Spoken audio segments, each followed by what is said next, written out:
Go to Chris, who's a Liverpool fan. Right, Chris? Right, Chris. Yeah, guys. Yeah. Look, Chris, the inevitable happened tonight. They go out of the Champions League. What did you make of Liverpool's performance? Do you think it was just a poor performance, or is it just too much to ask?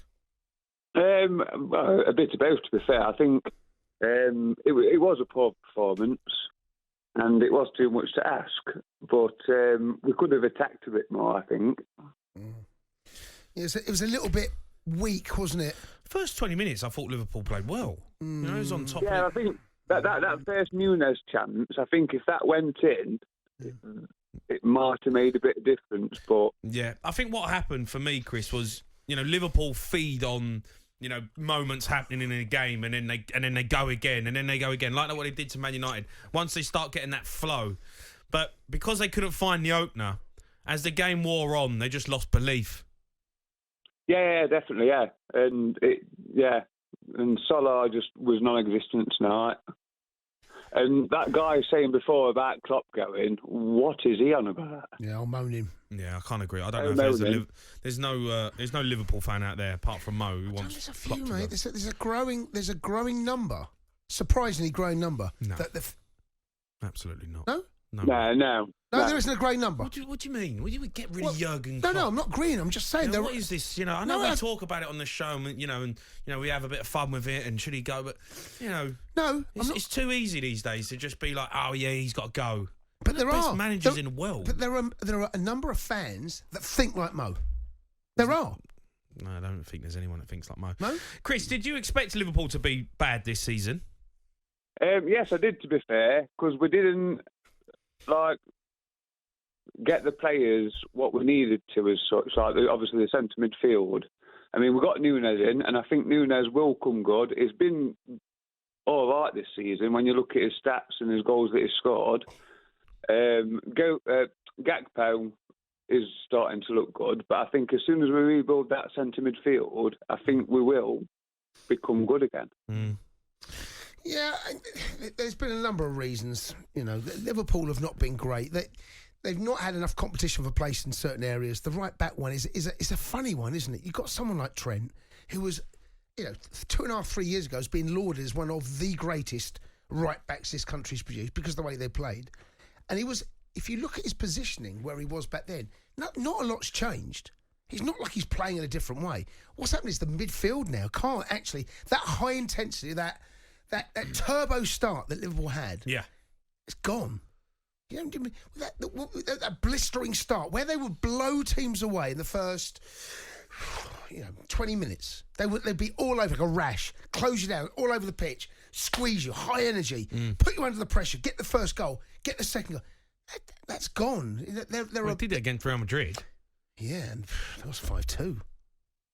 That's the problem. They can't sustain it. And that really is largely a lot of that was down to Real Madrid. I felt that Courtois for the first goal. Do you know, it wasn't as if Liverpool were at them. That I've seen Liverpool in the Champions League 3 or 4 years ago where they were absolutely sensational. They're not like that anymore. That energy's gone. That same team, it's not there. It's not there, and they have to. If they're going to carry on with Klopp, I agree with the previous caller. You've got to back him and make sure you get those legs in the middle of the park. If they're coming to an end of an era now, which it feels like a little bit, they're coming to an era where they're going to have to reinvest. They're going to have to rebuild this team. As an era, when you put them up against Man City, you put them up against Man United, you put them up against Arsenal back in the day. As an era for Liverpool, has it been a huge success? Or do you think there should have been more?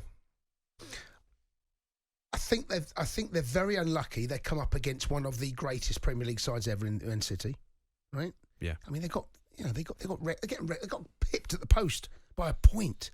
They're getting 90+ points every season. They got is it 3 Champions League finals they got to? They lost 2, won 1. I think that's right. It's not like that they haven't gone as far as they can, but ultimately it's about bringing them the bay. When you look back over this, there have been better Liverpool sides in this country that I've seen.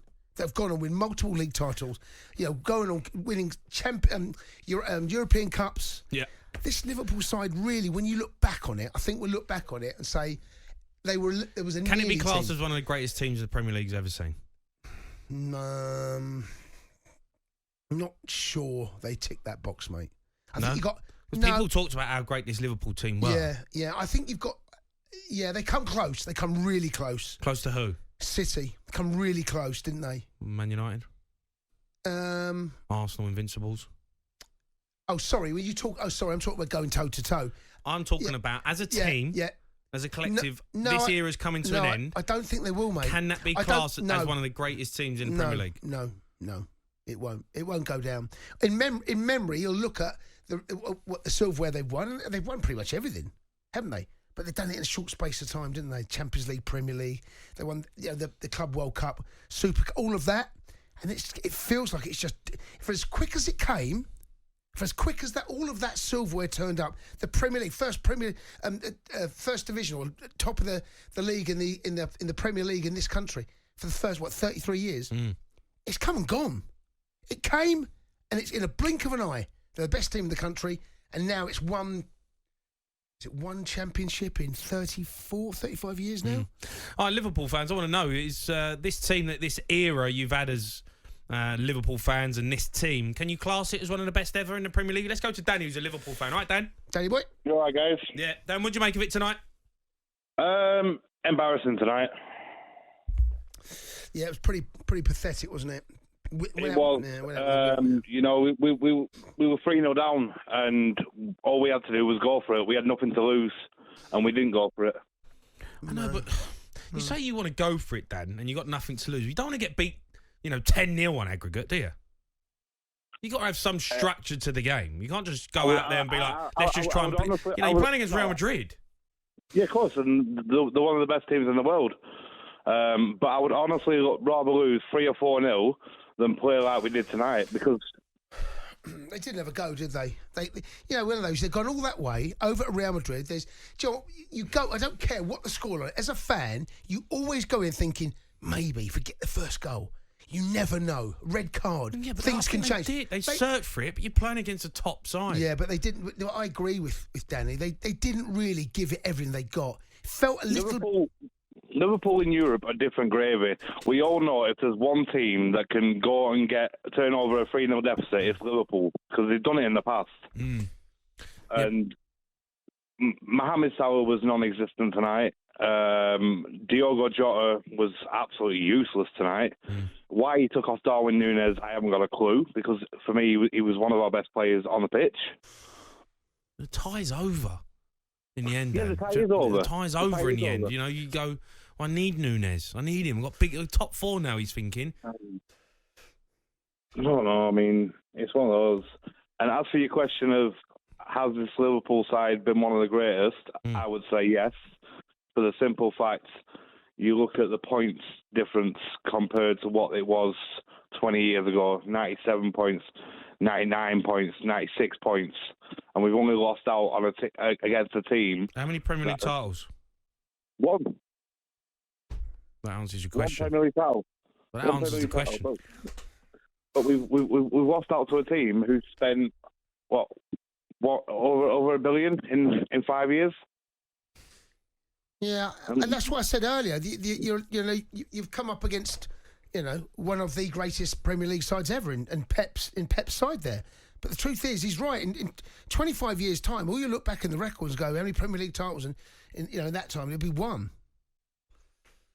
Yeah, I mean, it could have been different. It could have been different, but it isn't, and we've got to move on from that.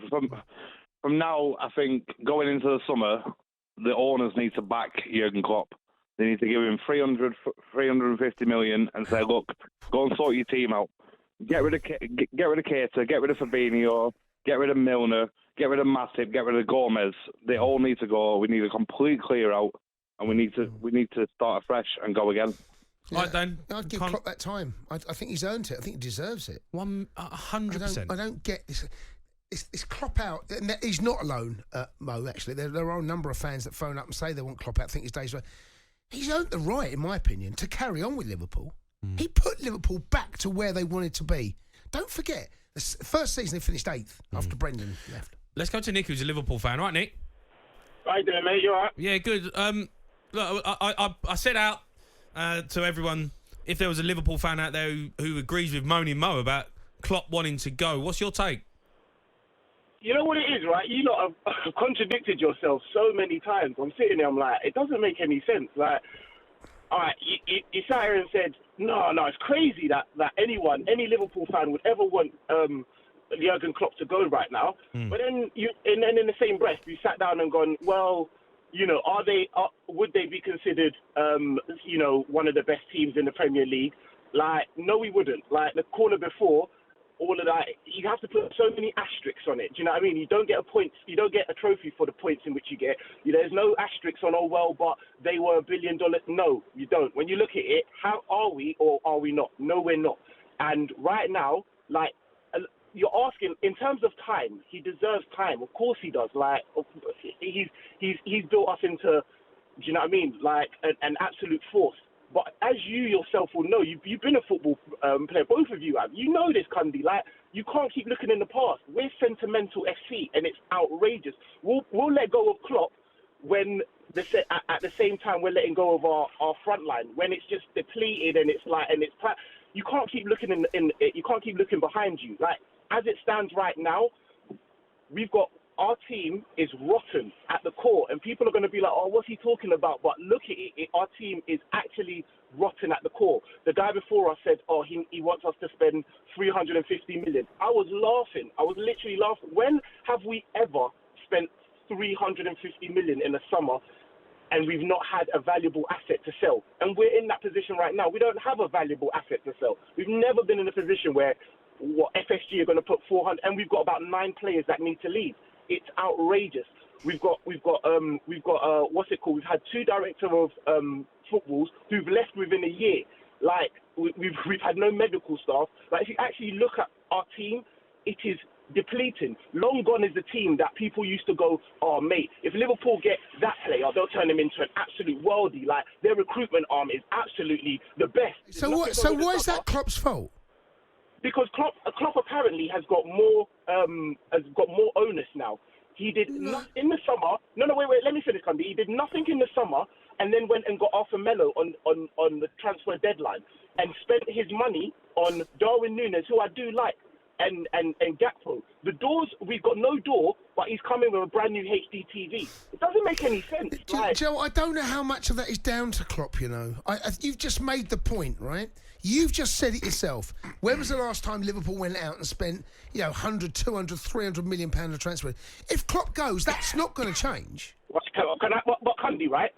If that's the case, and we've known that, and he should have known that. Yet you still have Milner, Henderson, Keita, Oxlade-Chamberlain in 2023 trying to play high-pressing intensity football. No, you're Change the way in which you play. It doesn't make any sense.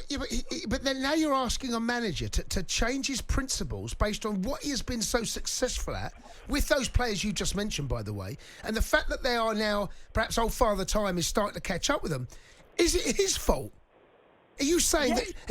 You're saying he should change his attitude and his approach and his work ethic to the game because the players he's got. We're all grown men, Cundy, and talkSPORT don't treat you the way in which you want to be treated.